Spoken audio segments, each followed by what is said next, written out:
Halo teman-teman, kembali berjumpa dengan aku Yulita. Hari ini kita akan kembali nge-review buku. Masih novel. Novelnya adalah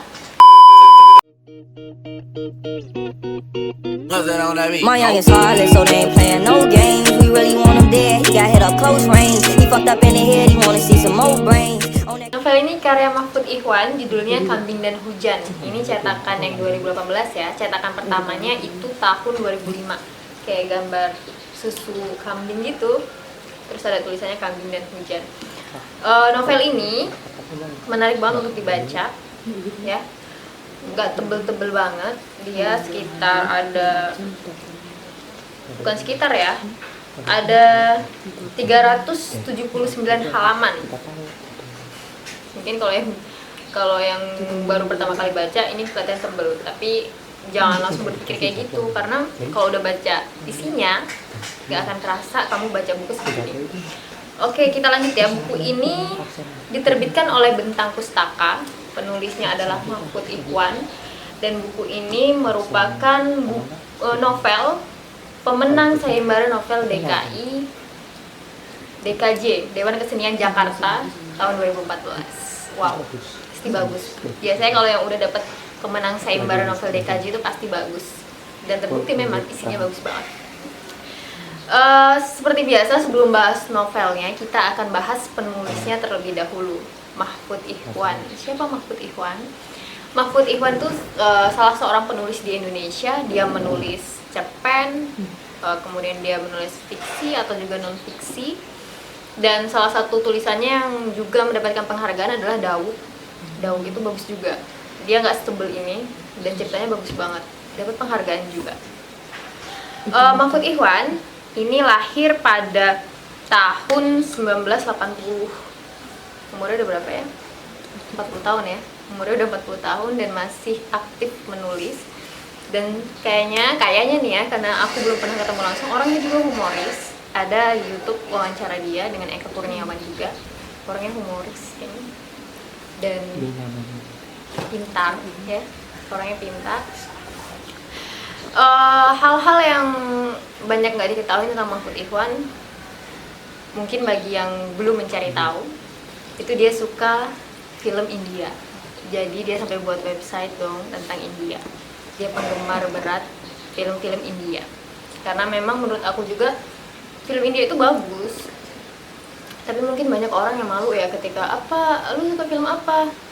Gue suka film India, ya oleh nari-nari itu ya, dan lain-lainnya. Mungkin karena yang kita lihat itu sinetron-sinetronnya ya, yang ada di Antv, mohon maaf sebut merek, Antv dan lain-lainnya itu. Jadi kita ngerasa apa sih film India gitu. Tapi sebenarnya menurut aku film India itu keren, karena setiap film India itu selalu ngebawa unsur kebudayaan dari India itu. Sampai kita tahu dong pakaian khas dari India, kita tahu bahasa India ya, bahasa sampai doa-doanya Tuhan, tentang agamanya, cara beragama kita tahu gitu, karena kebanyakan setiap filmnya selalu memuat unsur-unsur yang ada di India, kebudayaannya gitu. Nah, itu sedikit tentang penulisnya. Sekarang kita akan bahas mengenai bukunya. Buku ini ya, jangan nyebut buku ya, buku sih, tapi novel aja. Novel ini menceritakan tentang suatu realitas sosial yang memang terjadi di Indonesia. Jadi sebenarnya fiksi ya, sebuah roman, tapi di dalamnya banyak terjadi secara nyata gitu.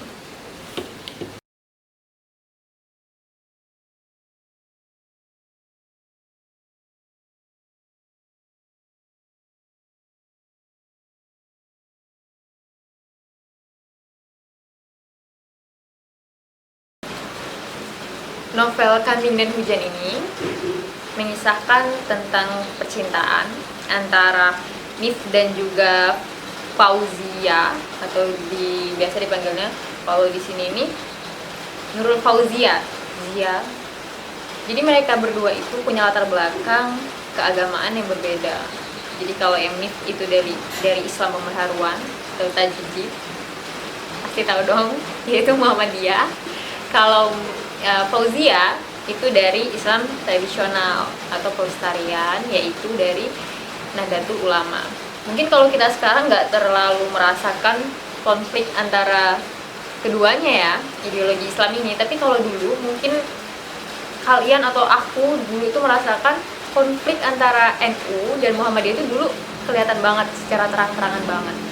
Dan di buku ini digambarin dengan jelas bagaimana konflik itu, mulai dari perbedaan cara ibadah gitu. Bukan maksudnya cara ibadah yang satu sholat, yang satu enggak, tetapi contoh yang satu pakai wirid, yang satu tidak. Nah, seperti itu. Bahkan ada perbedaan hari raya juga gitu. Itu menarik banget. Jadi untuk kamu yang kadang bingung nih, apa sih bedanya Muhammadiyah dan NU gitu? Kenapa sih mereka berseteru? Di sini digambarkan, tapi serunya disajikan dengan cara bercerita dibungkus dengan percintaan gitu. Jadi kita nggak kerasa baca buku yang berat gitu, karena penggambarannya itu bener-bener kayak kita baca cerita dongeng yang kayak gitu yang membuat kita itu nggak berpikir berat terlebih dahulu gitu. Jadi menstimulus kita untuk mau baca buku ini. Nah, yang menarik dari buku ini adalah buku ini diapresiasi oleh intelektual NU, juga diapresiasi oleh intelektual Muhammadiyah. Jadi baik NU atau Muhammadiyah itu sangat mengapresiasi buku ini, karena memang tidak memojokkan antara Muhammadiyah atau NU-nya, tapi benar-benar berusaha untuk menyampaikannya secara proporsional. Meskipun Mahfud Iwan berkata bahwa saya merasa berat banget sebenarnya ketika membuat novel ini, karena saya harus bersikap seobjektif mungkin gitu, di luar latar belakang atau background yang ada dalam diri saya gitu. Ada pendapat yang bagus banget dari tokoh Muhammadiyah atau intelektual Muhammadiyah, yaitu Bapak Ahmad Syafi'i Ma'arif ya, yang bukunya juga banyak banget. Beliau berkata, novel yang menarik dan mengalir, enak dibaca. Memang novel ini enak banget dibaca. Kemudian ada juga dari budayawan Nadatul Ulama Hairus Salim. Dia berkata bahwa bernilai sastrawi sekaligus dokumentasi sosial yang berharga, karena memang benar-benar yang ada di dalamnya itu terjadi di kehidupan nyata. Kemudian ada juga dari kritikus sastra, kemudian dari pengasuh situs sastra alihi. Pokoknya tentu banyak banget yang mengapresiasi buku ini. Jadi jangan lupa untuk membaca buku ini, karena di dalamnya ada nilai-nilai perjuangan yang gak kenal putus asa. Meskipun berlatar belakang yang berbeda, tetap berusaha menyatukan cinta mereka. Pokoknya jangan lupa baca buku ini untuk nambah-nambah referensi kita, yang tentunya menarik banget buat dibaca dan bermanfaat, supaya kita nggak gampang menilai suatu aliran salah atau enggak, karena setiap cara mengaktualisasikan keagamaan yang diyakininya itu pasti punya dasar yang kuat tentunya.